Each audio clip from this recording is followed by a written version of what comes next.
Good evening. Welcome to Rivalz Race Chat, live and in effect on a Tuesday here as summer starts to warm up and finally get hot. It's a beautiful day here in Southern Ontario, depending on whether you like it hot or whether you think it was horrible. How much time did you Um, spend outside today, Clint? Not enough to defend it Oh, or oppose it. all right. Yeah, beautiful day. I was doing some work in Hamilton. I sell tires to the city of Hamilton for Cal Tire, so we had to do a audit of the garbage trucks today. Can you think of what a garbage truck in Hamilton smells like in 35 degrees? Oh, okay. So I take it back. It was a beautiful race day if you were going racing today. If you're at your real job, not so much. Um, It's Adam, go ahead. It was something. It. I know that there weren't dirty diapers in every garbage truck, but when you put all the garbage in and bake it in the sun, it all has that basic Yeah. smell. So, but I love my job. It was a good day. I was pretty sweaty though. Let's talk about what we have going on in the program tonight. We do have the newsmakers. As we try and get each week the most recent winners in the series that are near and dear to our heart and the ones that we spend the most time covering with G-Force and all our other entities. So those being obviously the NASCAR Pinty Series, which we'll talk about the upcoming weekend there. And we're going to feature Larry Jackson to join us and talk about what the logistical end of things look like for the teams to get their equipment there and what Larry and his smaller team has had to go through to figure this one out. So we're excited to have Larry on shortly about that. We're also going to have Corey Turner on, the 360 winner from Oshweekend, on Friday to talk about his season so far, the race on Friday, and the upcoming Canadian Sprint Car Nationals at Oshweekend next Friday, the first of three of those. And then we're going to have a bit of wrap up from our visit to Peterborough with the APC series and the Quick Super Stocks on Saturday. And we're going to have the Super Stock podium finisher, Sean Chenoweth, join us and discuss a little bit of what he would call controversy. Yeah, We'll see how that one goes. Larry Jackson is Sean. just about to join us here. Yeah, I see. He popped on. Sean graciously accepted our offer, Clinton, because he and I have spoken a bit on Facebook. We don't chat very often at the track, but I've always kind of said I'd love to pick your brain for a while because he has a unique perspective. We invited him to come on to the show because I think it's a really interesting thing to talk about. And he said, "Sure, but you're not going to like what I have to say." So he prefaced it with that, and the long and the short of it was, I said to Sean, I respect your opinion, and there won't be anything disrespectful. Yeah, let's come on and chat because it is a fascinating case study in how a race could end, and it'll Obviously, be Sean interesting to wasn't hear his.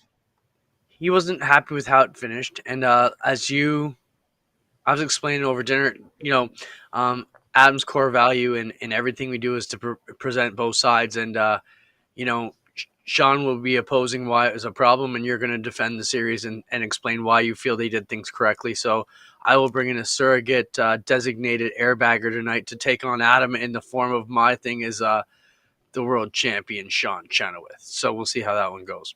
Um, like you said, good discussion to have. Let's clarify things and see maybe you can change Sean's perspective on the matter. But our first guest is willing to join us now. Larry Jackson is joining us. Um, Larry, welcome to the program here as we get set to roll into what is probably one of your craziest weeks of your NPS season for the NASCAR Pinty Series. Welcome, and how are things going, sir? Thanks for having me. Things are going well, actually. We dropped the car off to Steckley's on Thursday last week. So, oh, hang on, what? Yes, Thursday last week. So that car's all locked and loaded and should be somewhere in Quebec, maybe Nova Scotia soon. So yeah, things are going well. And so the original plan, I thought, Larry, was for the teams to take their haulers to Montreal, and they were going to be loaded onto a ship and freighted to Newfoundland. What is the latest? Well, that was the plan at the beginning. We found out that ferry that was leaving Montreal was dry docked in Ireland, and we might see it next year. So it's only 365 days late. So we'll see on that one. And then I made a couple deals with different teams, and me being a low buck team, I wanted to sneak out there as cheap as possible. I didn't want to drive my dually and 44-foot trailer out there. So I made a couple deals with a couple teams, and then they got rental deals, and Larry shuffled around, and not last minute, but last week early, Scott Steckley agreed to carry all my stuff out or down east, which was really nice of him. How stressful is that, Larry? As you're chasing the points, you have sponsors to represent. You know, I'm sure you're hoping it didn't come down to the dually, but how tough was that to figure that out? It was a little stressful. Last thing I want to do is cause any more stress to any other teams. You know, I knew last result I could take some days off work if need be and drive my little team out there if needed. It just would have been an added expense. You know, I'd rather just pay one of the teams to take my car and pit cart and the necessities out there, and then try and save a little bit of money so I can take an extra crew guy out and not spend everything we have out for one race. So I think it's gonna be a quite expensive race. And we have a trucking company that came on board for down there, Dooley's Trucking. So I can't wait to have them represent them. Larry, is it fair to say that this season hasn't quite gone the way you would have hoped? I mean, you've got speed, but the results just aren't piling up the way they normally do for you. No, the competition level this year is off the charts. The new equipment that's out there, everything is top notch, and the guys that were average drivers or their talent levels moved up. Yeah, I telling somebody today, I had a car show with the road course car at O'Neill today and did the counter day with Milwaukee as well. And I was trying to explain to them that I was running 11th for 250 laps, but it was a hard 11th. It's not like a Larry Jackson cruise around and finish 8th and 10th kind of thing. I had to work for an 11th or 10th place finish. And yes, we're only 1/10 off from the 5th place car, but the fifth place car was only 5 car lengths ahead of me, you know, and I don't know how much money I have to spend to make that car 100th or 1/10 of a second faster. You know, we work quite hard on it. Car is set up really well. I just think it's time to spend money on newer equipment, and we're just not there yet. Larry, I know it's tough for a team with, you know, a lower budget like yourself, but, you know, for a guy who's been in this series for a long time, you got to be pretty impressed with how things have really blossomed this season. The new talent that's come in, the new equipment that's come in. This series seems a lot more relevant than it has been in a long time, and there's a lot bigger buzz around this deal than there has been in years. Oh, for sure. The talent level is unbelievable. We're probably not missing anybody, but you know, it'd be nice to get a couple more APC drivers in there. Talent levels off the charts. There's, like, I think Adam said in the TV cast the other day that the top 15 cars, somebody in that could actually, you know, grab a win. And if maybe, you know, the top 5 for sure, top 10 pretty likely, top 15 there might be able to sneak a guy out there for a win. The talent and the equipment is top notch right now, and really tough to pass. Larry, it's good for business to take 23 cars down to Quebec City to show Gier. I mean, anyone can see that the excitement builds. For you personally, how much more stressful does it make it when there's that much more traffic, when you're having to fight hard for 11th? How much does it change the game for you? I used to try and sneak away with just 4 tires for a race, and I try and run the whole 250, 300 laps on one set of tires. The speed of the cars now are much faster now, so I can't take that chance of not putting new tires on for the second half. So I've been spending a lot of money on tires lately, more than I ever have, just so the car is more competitive. Yeah, it's not stress. It's just what I love to do. It's fun. I always like to stretch the dollar a little more than I can. And I think with the series being as advanced as it is now, that it's really making me step up my game, I guess, as well. And sponsor hunting, we've never worked so hard. And we met with somebody at the show today. The sponsor came out, and we talked about maybe doing something for next year. And it just, every day there's emails to sponsors and text sponsors, and it's so much work. So it's good though. Larry, what do you know about, Eastbound Raceway Park, where we're going this weekend? What have some of the other drivers told you? What have you done to prepare for a place you've never been to before? I was working at the fire department last night. Last night after we had a car accident on the QEW, I came back at midnight and turned on some YouTube videos of Eastbound, and I watched a couple in-car videos of a legend car, I think it was. It looks unique. I might be just best to show up and just give it a whirl. I know that Josh Collins' car is down there. We did a little bit of work on it up here. We've been in contact with Glenn down there. They're Brandon's driving the car down there. And we know it looks like a 600 gear is going to turn you about 7,600 RPM. The setup we put in the car was a little tight is what they were saying, but I think tires were old. Josh can get around there pretty good. So maybe I can take some pointers from Josh there.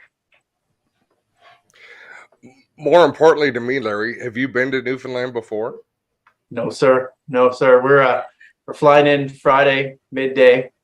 Hopefully get the race in Saturday, and we're going cruising Sunday and Monday. We don't come home until really late Monday, so we're going to tour around with the guys. Nice. Not sure what you guys are doing, but we should hang out and do some fun stuff on Sunday. So Angie and I are going down Thursday.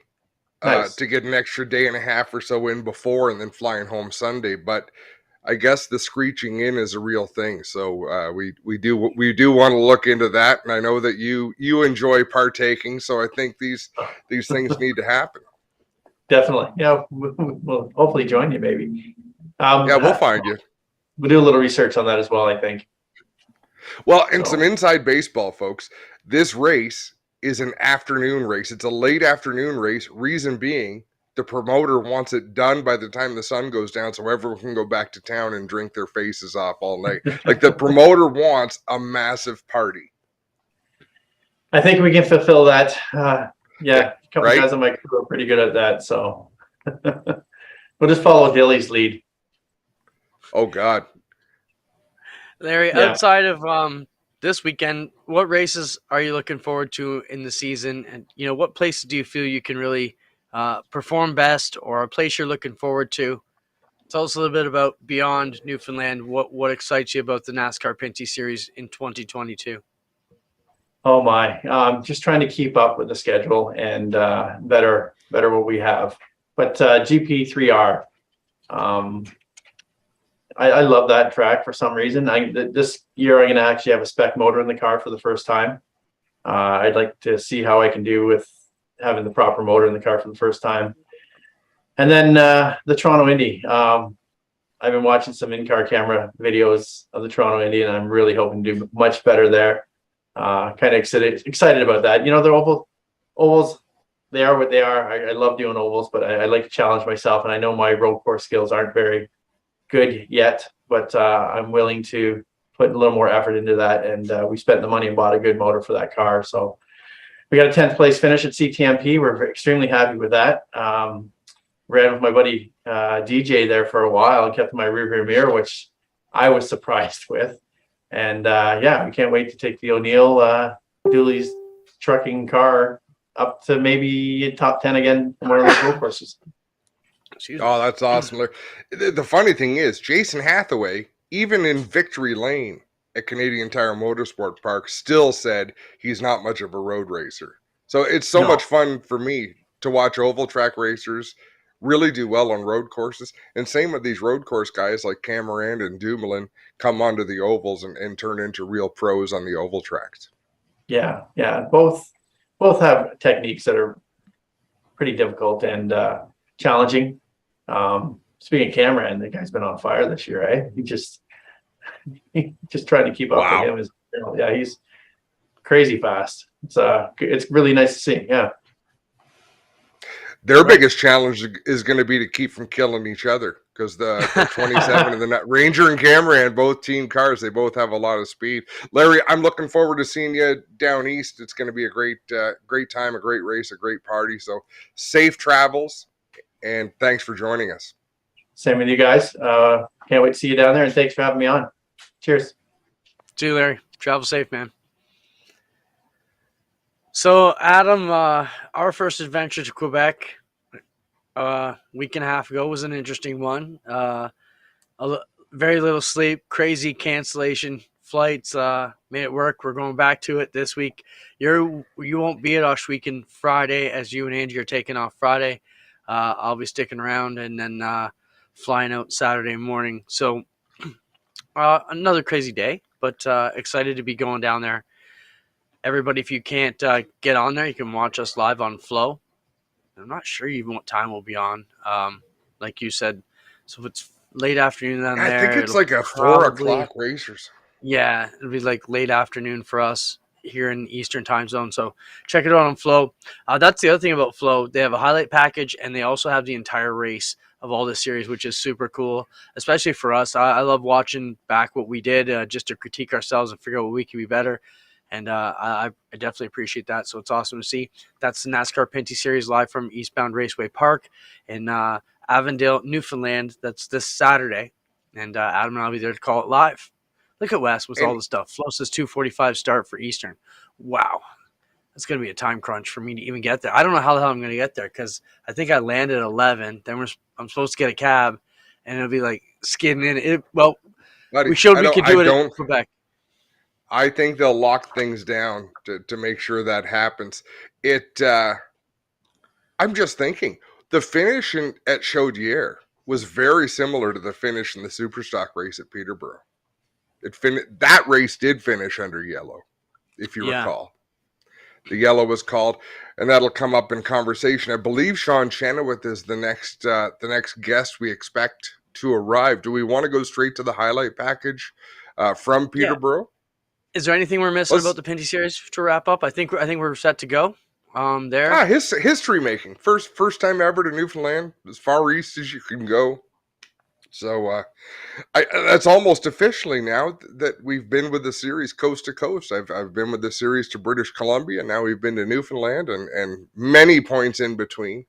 So I think if it's, I don't know what to expect. Newfoundland is a different animal, but I'm pretty sure they're going to roll out the red carpet and you're going to see something pretty spectacular. And I'm just basing that on experiences I've had going to new towns for the first time, like Saskatoon.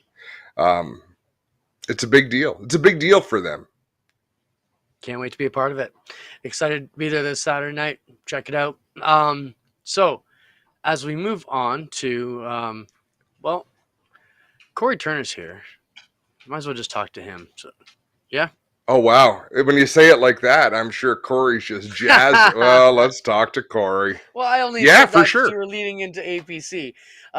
Spencer, quickly, roll the sizzle reel for Oshweekend Speedway from Friday night. If you didn't catch out the action live on GeForce TV, you can always go back and watch it. Here's some of the quick highlights as we get ready to talk to the 360 feature winner, Corey Turner here. Some awesome action there, man. Look at the 3 wide there for the Thunderstocks. If you haven't been to Oshweekend lately, and this was a wild one, a bunch of them got hung up together. And it was almost like 5 cars stuck together there for one turn. And then the mini stock race was epic. 3 wide for a lot of the feature. Some good drone shots. And they raced like that for 10 laps. And then Corey, his brother Ryan, and my brother Mikey going at it for the finish. And what a great show they put on there Friday night, Adam. It was great racing. That mini stock, that was probably the best mini stock race I've seen in years. They put on a good show, but I enjoyed the heck out of the 360s because I was actually starting to feel bad for Corey Turner. Let's bring him on. And I don't want to start on a low, Corey, but at any point, does your confidence start to shake? Because Ryan was finding victory lane and you weren't up until Fridays. Do you start to wonder if you're going to be a bridesmaid for a while to your brother? That's the thing about racing, when you win, you think, I'm never going to lose again. And then there's other nights when, you run 8th, 9th, 10th, and you're like, damn, am I ever going to win again? Right. So it's the roller coaster of racing, and it comes, it goes. Some nights you're hot, sometimes times you're not, and it always cycles. So I never lost faith that we'd get back to victory lane. But yeah, my brother's been giving me a pretty good ass kicking this year so far. So yeah. But it's not that bad, Corey. I mean, he's beating you by a spot or two. It's not like you're running 20th and he's lighting the world on fire. You're right there. Like you said, it's one adjustment away from hero to zero with sprint cars on many nights. Let's talk about the morale with the team. Jay and Celeste and the family have to be really impressed with their investment because it's working out, especially at home.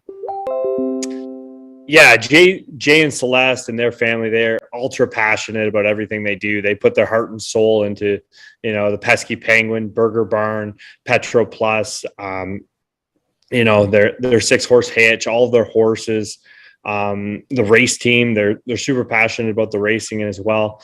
So they, like I said, they put their heart and soul into everything they do.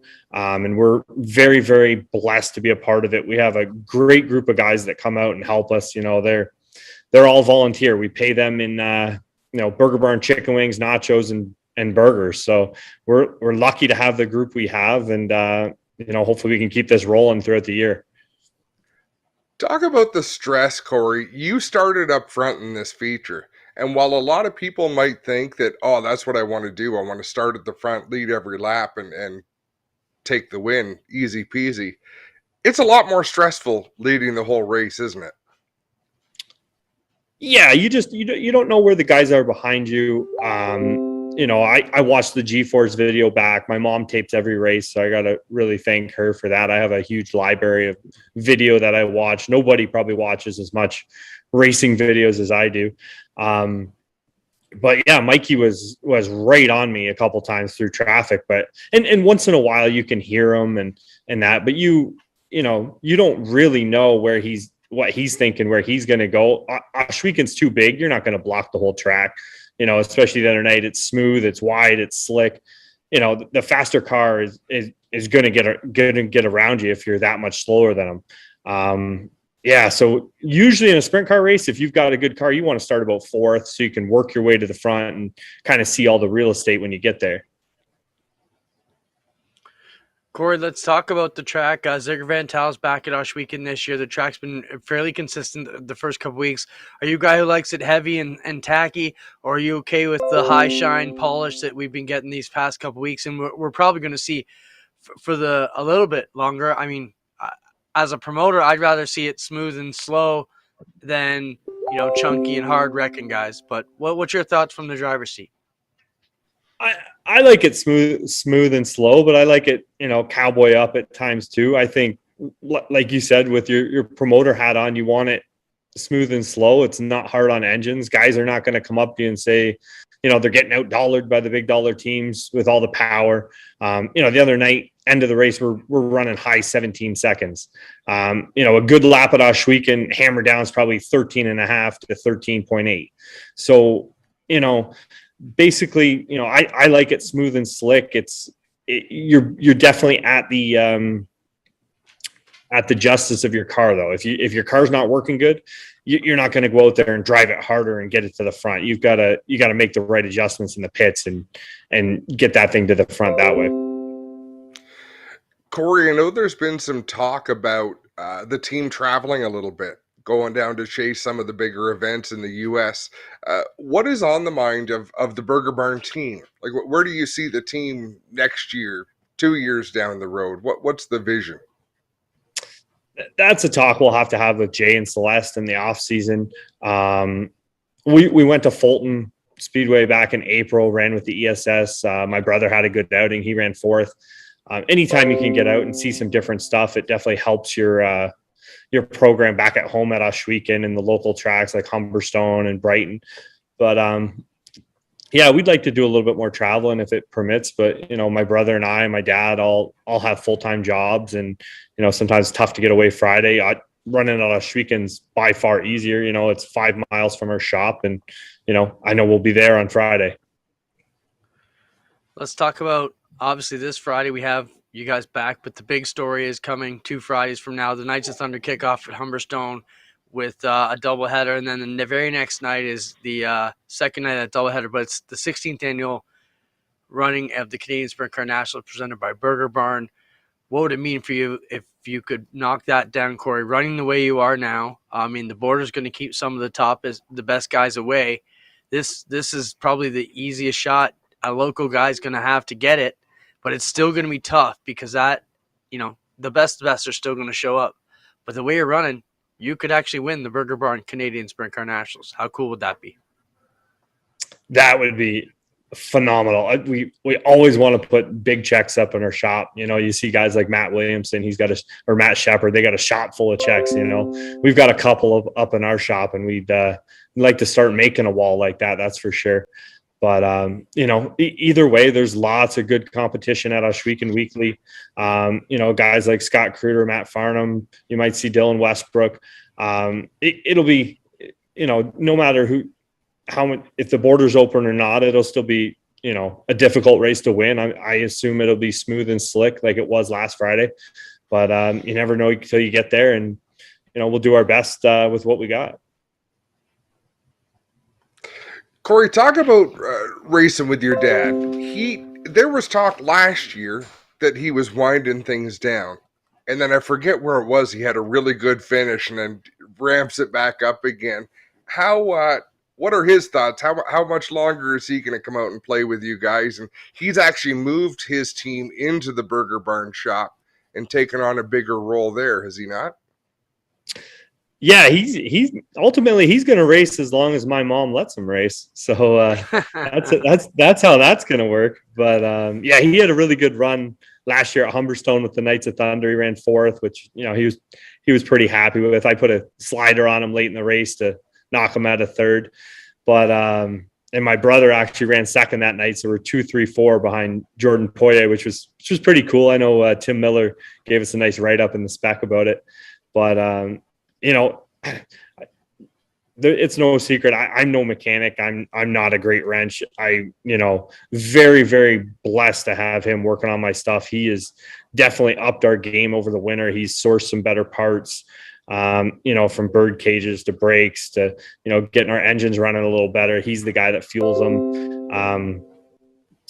So, I'm very blessed to have him as well as the rest of the crew working on my stuff. I'm not the best wrench, like I said, and I really count my blessings that I have those guys helping me.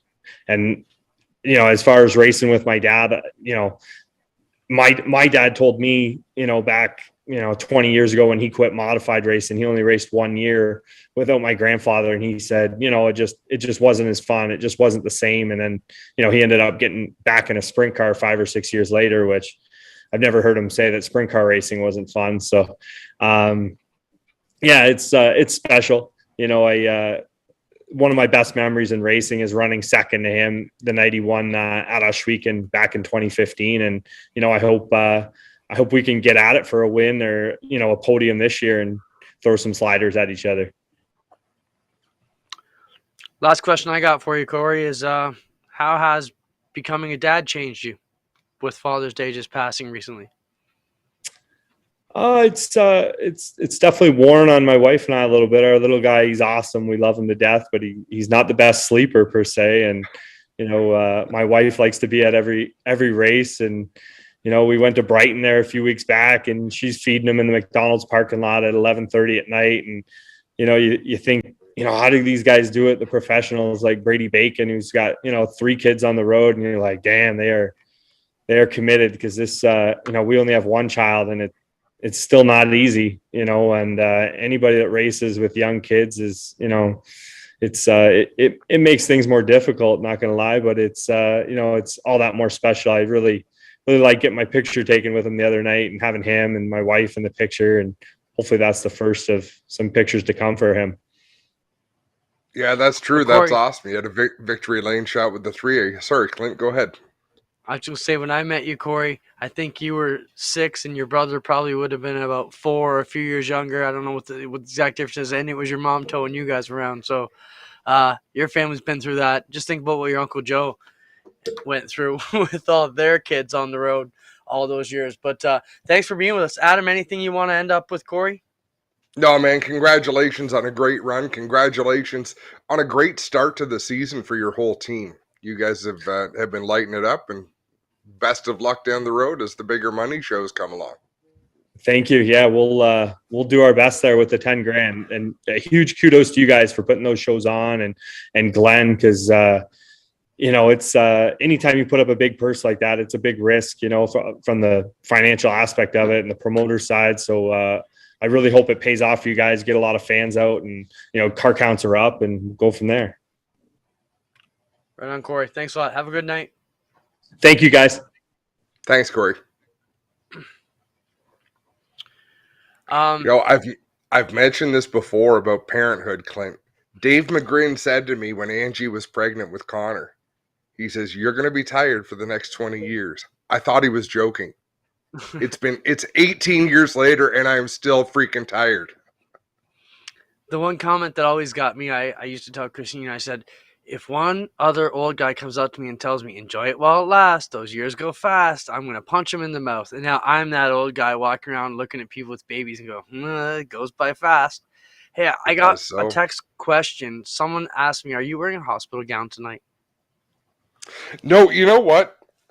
Angie bought me a bunch of shirts, and I got to wear them. I like this. It's just a blue t-shirt. But fair enough. I do have kind of a fetish for hospital gowns, if I'm being honest. I want to address Thomas's question. Hey, Adam, during the races, why don't you talk much about Kyle Steckley? And I'm a little surprised by that.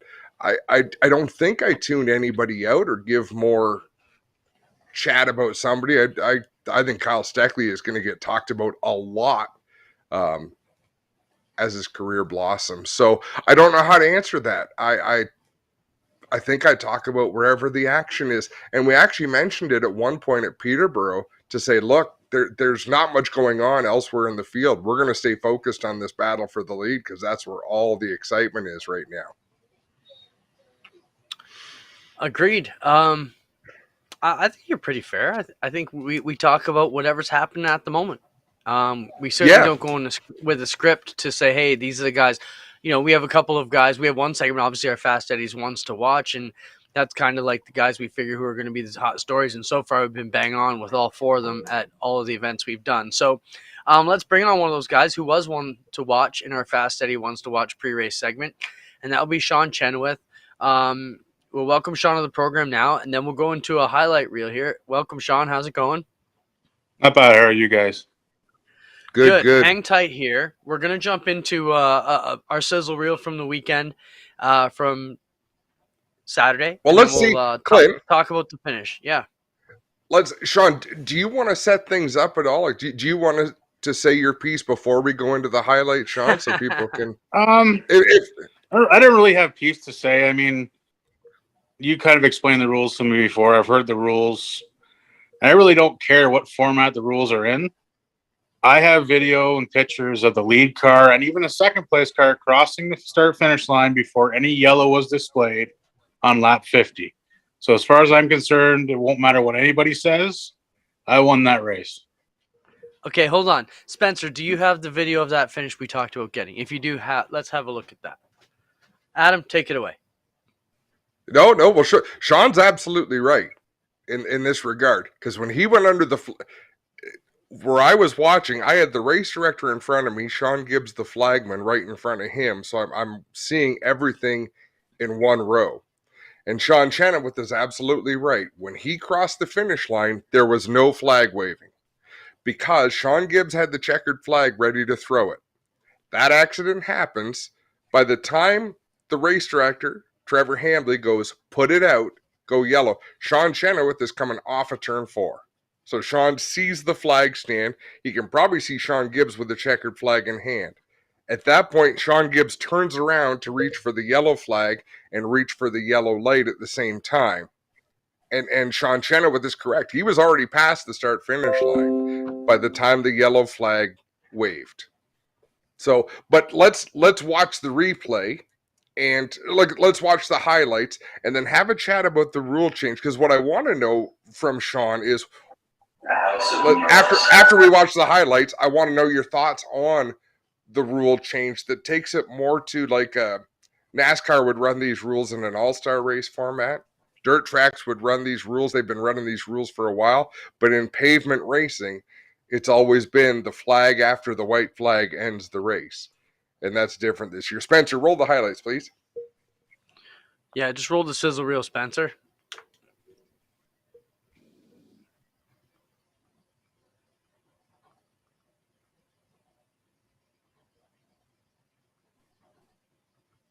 And I thought the track looked fantastic. JP and his team did a great job. Everything painted. It looked mint.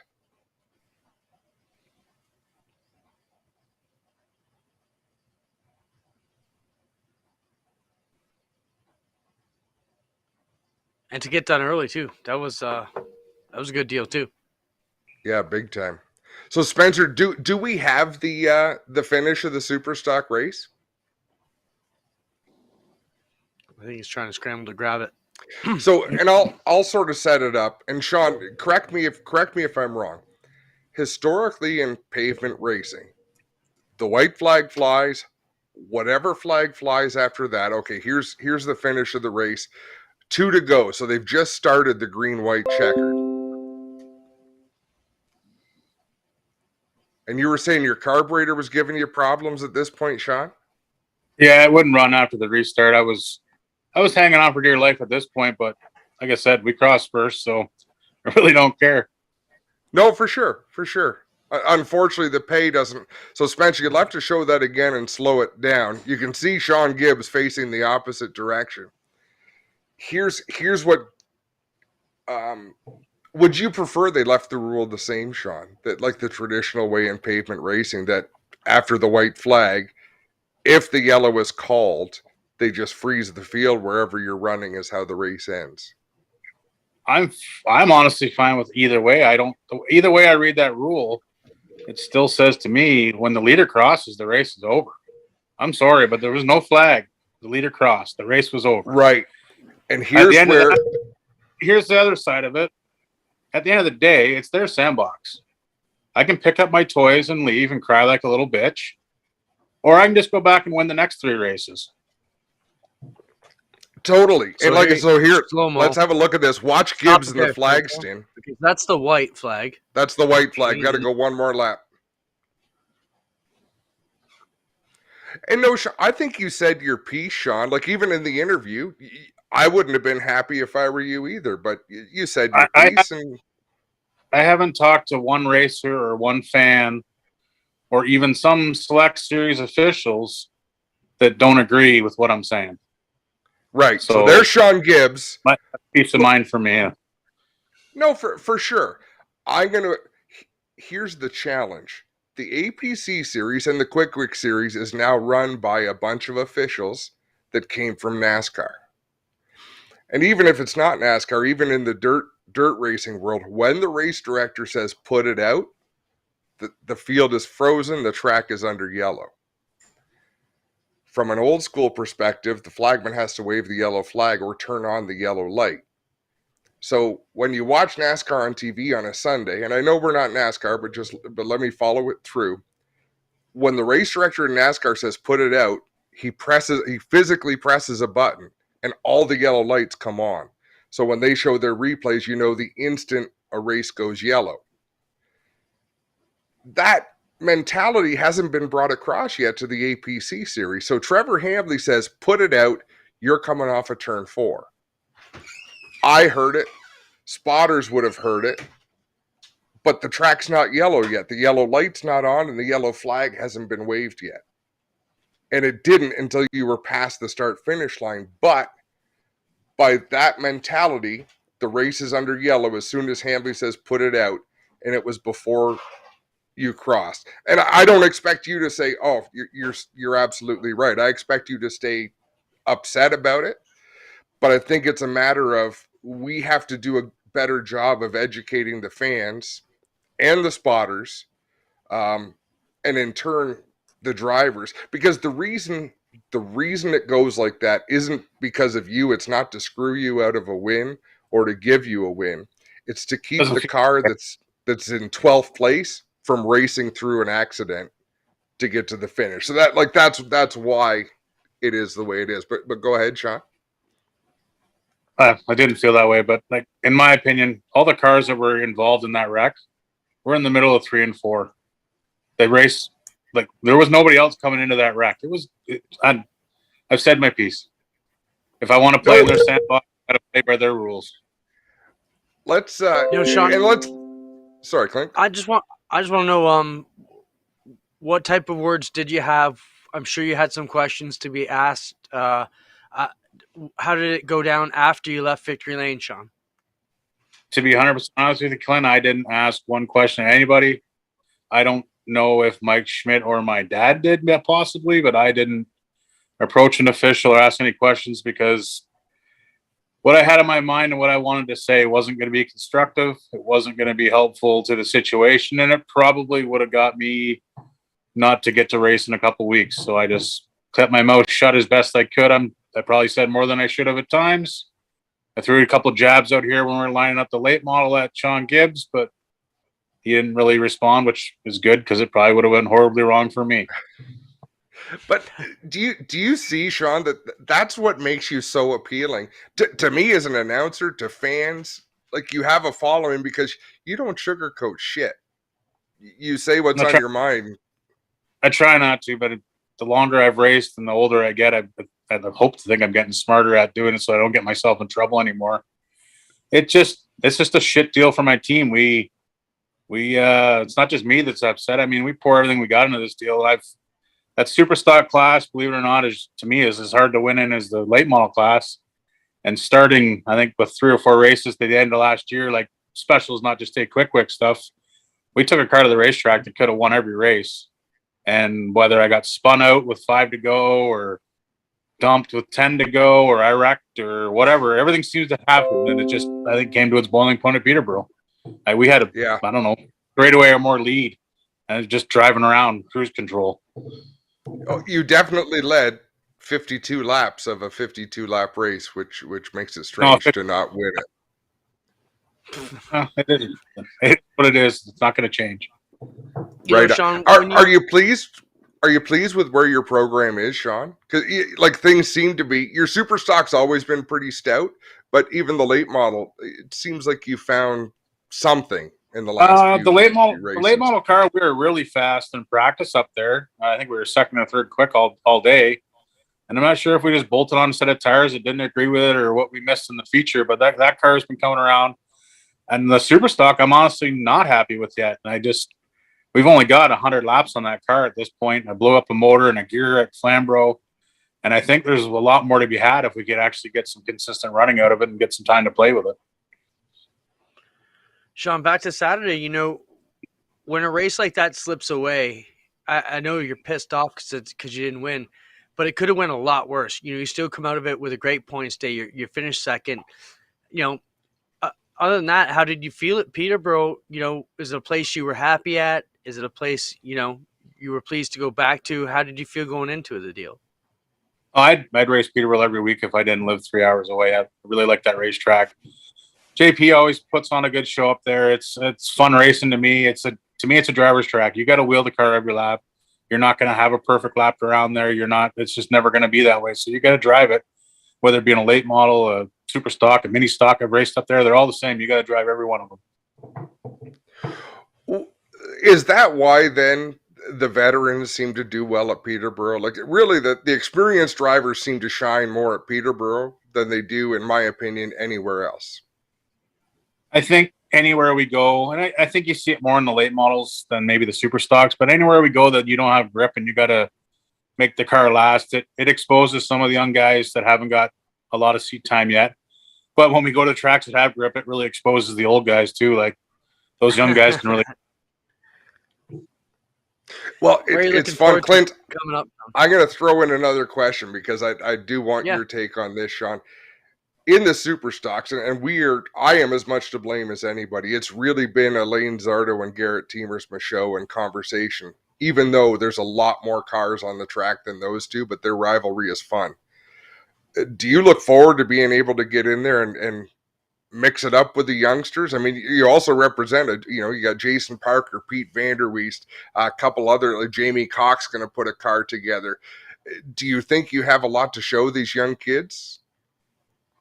In the super stock class, I don't think you're going to find a cockier guy than me. I think I've had a super stock for any super stock we've put together in the last 5 or 8 years. We could go anywhere and we could run up front. And I don't, until one of these guys proves me wrong, I'm pretty sure we can be in the conversation. That's fair. Where are you looking forward to, Sean? What's the next track that you have on your calendar that you feel you can put one up on the board for sure? Anywhere. Take me anywhere. Take us to dirt. I don't care. Let's go anywhere. In that super stock class, let's do it. That's, I like the you know, those confidence. super stocks, they could race on the dirt. Sean, I just one more question for you, and then I'll let you go. But I want you to know I really appreciate you accepting our invitation to come on, because I think it's important to hear from what you had to say. Because as you say, it you feel that you won that race, so it's important that you share it. Yeah, it's like I said, we're over it. We're past it. We'll go win the next 3. I'm gonna go to Friday night at Delaware and shake it down and make it better for the week after. You had a cup of coffee racing dirt cars for a little while. How come you backed away from that? I enjoyed watching you drive those cars. I have full intentions at some point coming back to play with those cars. It just there's so many things going on.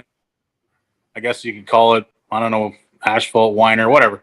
I didn't want to clean my trailer out every Saturday morning when I switched to go to asphalt the next day.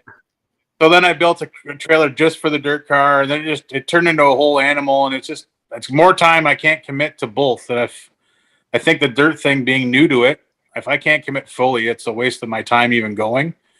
I mean, what I did do, I had a lot of fun, and I will be back. I'm just not sure when yet. Right on. I think that's why we lost Steve Lyons from the sprint cars, and he didn't want to drive because he got sick of cleaning his pretty stuff anymore. Now, Sean, you do bring immaculate equipment to the deal. We appreciate you coming on. You're definitely one of the characters of the series. Certainly one to watch as we get going. Appreciate you being here, man. No worries, guys. Thanks for having me on. Thanks, Sean. All right. Sean Chenoweth. And Adam, great character, and another one we're going to be definitely keeping our eyes on. I think it's refreshing to hear him say he can walk in and win any of these races. And I think if the luck comes his way, he can definitely knock a few down. Oh, absolutely. And I've watched Sean race for a long, long time. He's as good as there is. And I feel, Clint, I totally understand how pissed off he is. Like, I can totally relate. But I want to go back and kind of explain that rule of throwing a yellow on the last lap when the leader is almost across the line. It is to protect the cars that have already spun out and the back markers or people racing deeper in the field. If I'm a race car driver and I'm in 18th spot, Clint, I want to finish in 16th spot. So if there is no yellow called, I don't care if there's smoke up ahead on the last lap. I don't care if there's a car parked sideways across the racetrack. I am racing. I play to the whistle. I'm racing until they call a yellow flag. So that's what that rule is for. It's not to screw a winner, because I totally get it. If you were on the front stretch, you're fuming. If you were on the back stretch, the race director has just protected you from yourself or from doing somebody a lot of harm if there's an unsafe racing condition. It was a perfect storm. And furthermore, had Sean Gibbs not had the reflexes to pull back the checkered, if he had dropped the checkered flag and you're the race director, Trevor Hambley, you have to forget about the rule. You have to call that race over. Like, you can't have a winner drive under a checkered flag and then try to walk that back. So that was a series of things that happened in a matter of 2 to 3 seconds that really sucked for Sean Chenoweth. I get that. I'll play a bit of devil's advocate, and by no means trying to throw the officials under the bus, because it's a horrible decision to have to make in a split section. I think if Sean had an argument, it would be that they could have very easily assessed the situation a bit better and maybe not thrown that yellow, because there were only 2 or 3 more cars that had to get past that situation. And an expert, and I say that working alongside a guy like Doug Leonard, who I think is one of the best in the business of holding the yellow as long as possible and as long as safely possible, because a lot of nights these guys do get going again, knowing, and it speeds up the show. So And we've even Um, got John Fletcher disputing, saying that Sean Chenoweth won that race. And I would expect anybody who's been around racing a long time to say the same thing. But the yellow doesn't come out when the yellow flag is thrown. It comes out when the race director says, put it out to the spotters. Or if yeah, it's a one-way radio, directly to the drivers. I don't That's think the moment anybody's of disputing yellow. that. I think the dispute that Sean was saying, had they just waited a 1 second more to call yellow, nobody would have been in epic danger, and the race could have just ended without Yeah. controversy. But in And hindsight, like we said, it's an easy call. But on the spot, very tough to make, and I'm sure a lot of discussions happened about that. it But was the happening. racing. Let's talk about Peterborough. How cool was it to be back there? How great was it to end under the sunset? Like, our closing shots on G-Force were gorgeous with the sun going down. A good night. You enlightened the fans about a bit of inside talk where it was JP talking about, and Luke about how good it would be to get the race done early, and it happened, and send everybody home with a good bit of Peterborough in their mouth. Yeah. And the further to that conversation, they even talked about, some people say, why not run it in the afternoon when the weather's going to be better? Well, because it's cottage country and people are at their cottages. So you want to kind of hit that 6:30 mark. So people do what they do during the day. They come out to the races, but then you don't want them there all night. You want to put on a show. And I'd say, damn, they got entertained. Like, holy shit, that was some good racing all around. Definitely. Let's look at recap what's coming up for us this weekend. Oshweekend Speedway has the Gales Thunderstock Cash Blast, 50 laps, $2,000. Legendary Wall of Famer Gale Hill puts up his own cash and says, "I want a 50 lapper, 2,000 win for the Thunderstocks." So all ODCC compatible Thunderstocks come out and try and take home Gale's cash this week. That's exciting.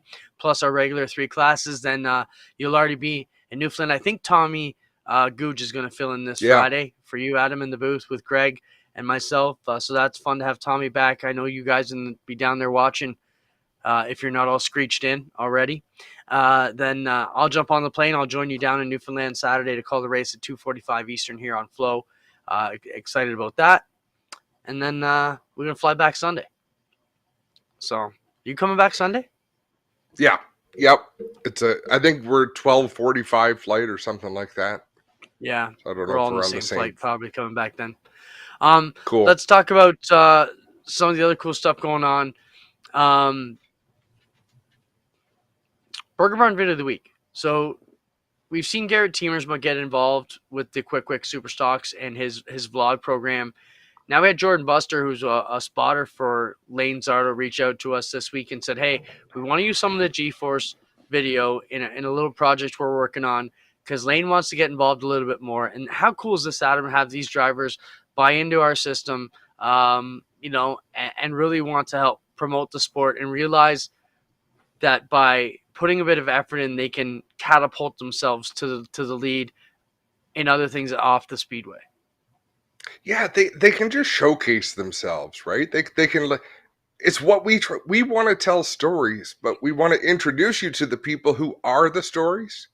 So when those people step forward and say, "Hey, I'd like to get involved," that's what we want. Clint, you and I do not want to be sitting here on the camera all the time, right? Like, it's not what we No. do.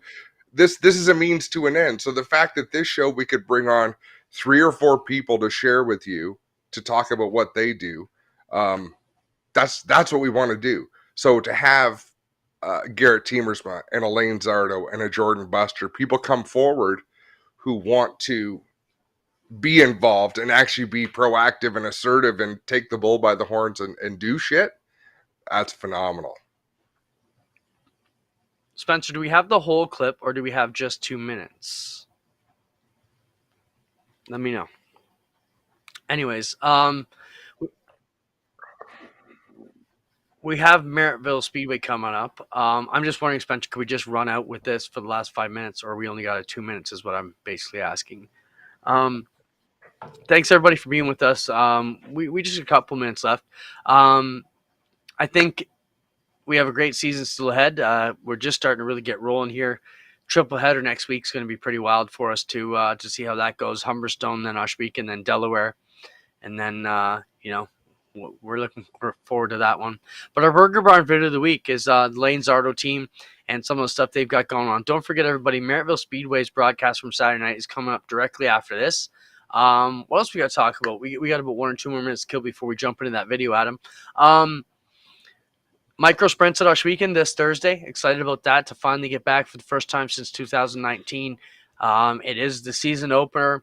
We're going to have a practice session from 5:30 to 6:15 for 45 minutes. We'll run through the divisions, and then we'll jump back to full night of program starting at 6:30. Let's bitch for those 2 minutes with Northern Equipment Solutions, saying the APC needs to investigate longer races. $40 tickets should mean more feature race time, not under an hour. How many people paid top dollar to watch Mike Tyson fight? 35 seconds. Right? And I'm not trying to belittle the point. I understand what you're saying, but we're at a point now when these drivers and these cars are so good, they don't crash as much as they used to. You don't have, because we've gone to a crate engine program, you don't have blown engines that require 45 minutes of speedy dry and caution laps. Like, shit happens a lot faster now. So I don't know, just like we don't always want to measure the success of a show by car count, we also don't want to measure the success of a show by the duration. Like at Oshweek, I'm with you. Right? We're putting through 100 plus cars at Oshweek, and we're doing it in less than 3.5 hours. I used to argue with promoters at other tracks when I was managing them. They would say, we need an intermission. We need to drag the show. They paid. We need to drag the show. And I said, that is bullshit. You're not giving them any more but wasting their time by dragging the show out and spending more time. I still think, we're right on par with where we're going. I think the prices are very fair in a lot of places. And like Spencer just sent up a comment, we were on the air for 3.5 hours from Peterborough Saturday. And those were all inside the gate time, so people could come in and watch those races and see all that. So I think 3.5 hours, you got your $40 worth. Now, and I respect that opinion. Go into the pits and meet the drivers and take a look at things. Like, spend your time doing other things within the show. There are things that you can do, but I think be careful what you wish for. And I'll go back to that Indiana Sprint Week show that I watched. It was 4.5 freaking hours for 2 classes of sprint cars, neither of which had full fields. Like, come on. For sure. Let's go to our Burger Barn video of the week. Radioactive here with the Lane Zardo and Jordan Buster on the call with their crew chief. Thanks for contributing this, guys. Thanks, Adam, for you. Thanks to Spencer. We'll see everybody Friday night at Oshweek, and Adam will see us everybody on Flow this weekend from NASCAR. And thank you, folks, for the opinions. We appreciate them. Play some of this, Spencer, till we got to fade into Meritville. Here are some clips of Radioactive. Lane Zardo. Time for the most famous words in motorsports. You fans ready? Here we go. 3, 2, 1. Drivers, start your engines. All right, champ. Fire it up when you're ready. Let's do this, buddy. Let's dig. This initial start's going to be on you. I'm too far back to see when the leaders are initially picking it up. Just make sure we don't get brake checked. Try to give me down when it is safe to do so. We're not looking to crank down within the first few laps. Yeah, copy that. I'll watch for any checkups on the start here. Try and get you hold down low as safe as I can. Be smart, be safe. Have a good race out there. Yeah, 10-4. All right, pace car's rolling here. Anybody got us on the infield? Brad, you got a copy? 10-4, loud and clear. Can you hear me? Yeah, got you good and clear, man. Got you good and clear. Hey, Brad, you want me to warm these tires up or just kind of let them ease? No, don't get too crazy with them. They'll come around pretty quick. You can put a bit in it, but yeah, don't get too crazy. It's a long race. It's a long race. Try and keep the tires on it till the very end. I'm going to let go here now. These guys have a good race. Later, bring this thing home, buddy. You got it. Pace cars off. Leaders 10 away. 5, not yet. Not yet. Ready, green. Just you and the 17. You and the 17. Not yet. Clear down low. Clear down low. Clear right half over the 60. Small checkup. Small checkup. All right, gather it up. There we go. Just you and the 7. Outside, still outside, outside. Quarter. Clear up top. Double wide behind you. Clear by 1.